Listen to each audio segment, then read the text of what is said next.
Wicket keeping করার সময় সবসময় ঋষভ পান্ট একজন মজার চরিত্র। ব্যাটারদের সাথে আলাপচারিতে প্রায় জন্ম দেন হাস্যকর সব ঘটনার। তবে এবার ব্যাটিং করা অবস্থাতেই সবাইকে এমনকি প্রতিপক্ষ শিবিরকেও হাসালেন ভারতের এই কিপার ব্যাটার। নিজে ব্যাটিং করা অবস্থাতে যে বাংলাদেশ দলকে বলে দিলেন কিভাবে সাজাতে হবে ফিল্ডিং। তৃতীয় দিনের শুরুতে ঘটেছে ঘটনাটি। এক পর্যায়ে ফিল্ডিং সাজানো নিয়ে বোলারদের সাথে দ্বিধায় পড়ে যায় অধিনায়ক নাজমুল হোসেন শান্ত। ক্রিজে দাঁড়িয়ে এই দৃশ্য কিছুক্ষণ দেখে পান্তর মনে হলো প্রতিপক্ষ হলেও এর সমাধানে তারই এগিয়ে আসা উচিত।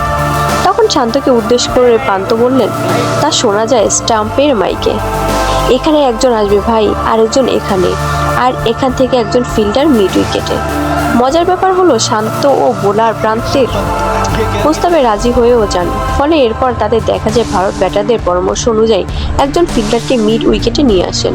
সামাজিক যোগাযোগ মাধ্যমে ভিডিওটি ভাইরাল হতেই তা জন্ম দিয়েছে প্রবল হাস্যরসের। ধারাভাষ্যকাররাও এই ঘটনা দেখে হাসি থামাতেই পারছিলেন না।